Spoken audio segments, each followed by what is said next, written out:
Right, so we've now picked up our stitches all the way around. We've got 9 stitches on our needle. We're ready to sort of start knitting normally now.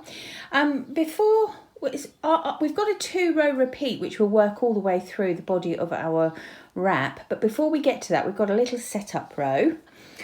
You're looking at the wrong side at the moment. It's not too easy to tell that at the moment. It will get easier as you put a couple more rows on here. But trust me, this is the wrong side row.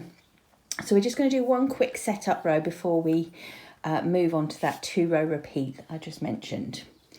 Right, so each side of our shawl has got a 3-stitch edging, a 3-stitch garter stitch edging, both sides, all the way through this pattern, all the way through it, even through the lace section. So this is where we kind of begin to establish that. So first of all, we're just going to knit 3 stitches. So the first and last stitches, the first 3 and last 3 stitches are always knit. All right, so there's the first 3. We're going to increase our stitch count by using yarn overs, and the first yarn over is going to come now. Now normally with a yarn over I just bring my yarn through the needles whichever direction, but I've now got to start purling these stitches, and so if I just start purling now, that does not give me a yarn over. So what I'm actually going to do, I've brought my yarn forward, I'm going to bring it round the needle and bring it forward again. So I've completely wrapped the needle once, which is not how I normally do a yarn over, but if you're sort of changing the position of your yarn for knitting or purling, needs must, chaps. Okay, so I've purled 3 stitches there, and I'm now going to yarn over again, because if you look, I'm at the last 3 stitches, and that's going to be my garter stitch edging. And I need to do another yarn over here, and again, if I just put my yarn through the needles such, it's not going to work because I'm now starting knitting, so I'm going to have to wrap that needle again. So it's going to go all the way around. Okay, and knit 3. And that is my little setup row.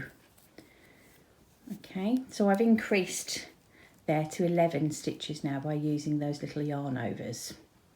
Right, so I'm now going to work, we're now on the right side of the work, and you can just about see, you can just about see through here knit stitches. That's how you know it's the right side, but that will become clearer as I've said. Right, so this is row 1 now of our 2-row repeat, which is what we're going to be using throughout the shawl. Okay, right, so again our first 3 stitches are knit because we're maintaining that 3-stitch garter edge all the way through.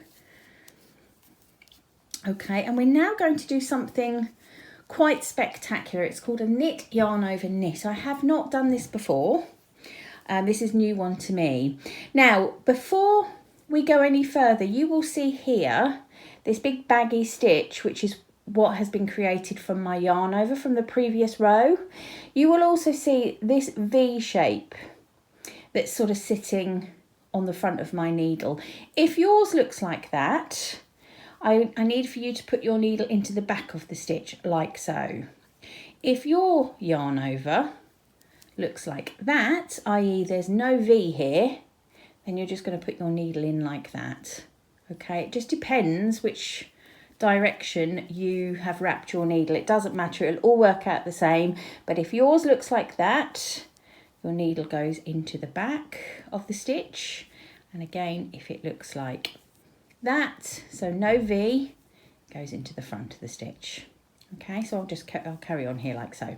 So we're going to now do a knit yarn over knit. So my needle goes into the stitch, I'll knit it as normal. Normally I'd take that off the needle, wouldn't I? But I'm going to do another yarn over now. So yarn comes through the needles and back round to the back. And I'm now going to knit again into the same place, wrap it, and this time take the stitch all the way off. And what you can see is if I move like that, you can see that I've got a strand of yarn coming down here and a clear daylight window through it, and that's exactly what we want to achieve, this clear daylight window. That's going to form a really nice decorative eyelet all the way along the edge of the wrap. It's really pretty. So that's a knit, yarn over, knit. I am now going to knit to the last 4 stitches. So at the moment we don't have many stitches, so that seems a bit, you know, you could just say knit 3 or whatever, but as you get more and more stitches on here, it doesn't really matter what the count in the middle is for a good long time. You just need to maintain this kind of edge pattern. So I've knit to the last 4 stitches, and you will see that 4th stitch is again one of those big old yarn overs. And we're going to do the same thing again. We're going to knit, not take it off the needle, yarn over, and knit again. And now take it off the needle. And again, you will see that 1 strand of yarn coming down and good old daylight through it. Just what we need. That's exactly how we want it. Okay, and then finishing off, we've got 3 stitches left on our needle. We're going to knit those 3 stitches. 1, 2, and 3. Okay, so that's our right side. Got some big gaps there. It's exactly what we want. And that's row 1 of our 2-row repeat. So let's now go and look at the wrong side and work row 2 of our 2-row repeat. Okay, so just as before, our first 3 stitches are knit. 1, 2, and 3. And again, we're going to just work a yarn over, just as we did right at the very beginning in our setup row actually. So I'm going to wrap my needle all the way, I'm going to wrap my yarn all the way around that needle so that my yarn is forward ready to purl, but I have created that 4th stitch. You can see that there, can't you?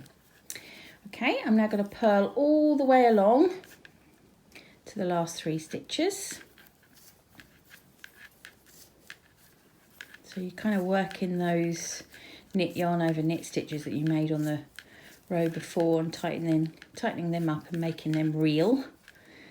Okay, so I'm now on my last 3 stitches, and again I need to create that yarn over.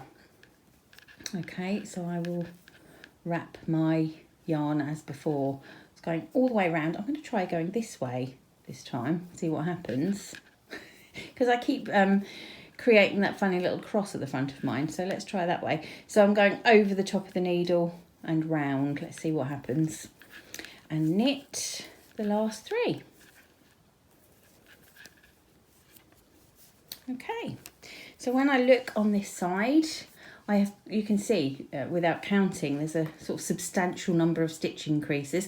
Let's do one more and see how they look. So this is row 1, right side row. I'm going to whistle through it.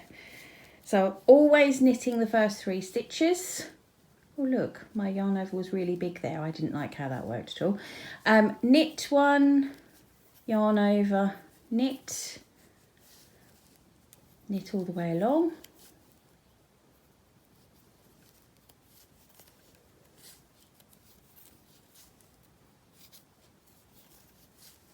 To the last 4 stitches when you're coming this way.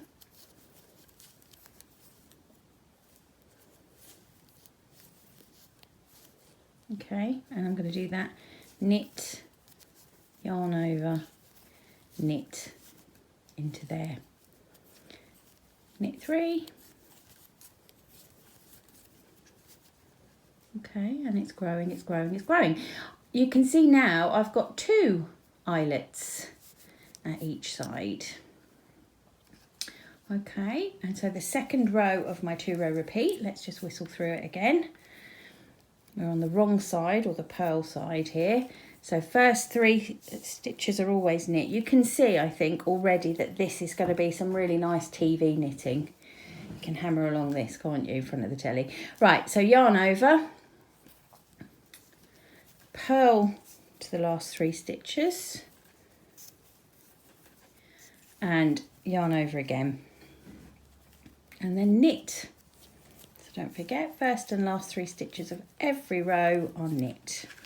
Right, so let's have a look at that. If I pull that out, you can see the eyelets appearing on the edges. I'll do a few more rows. You can see how they look, and then we'll talk about what's next.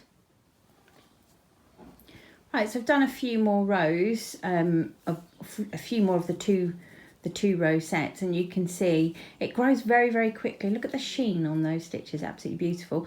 And you will see the sort of edging, the lovely sort of eyelets at the edge really starting to take shape. So I think you will enjoy this part, because this is lovely TV knitting really for quite some time, because we're not going to be doing anything until we get up to 329 stitches, which is when we're going to introduce a little bit of a striped section. So once you get to that point, we'll have a look at stripes.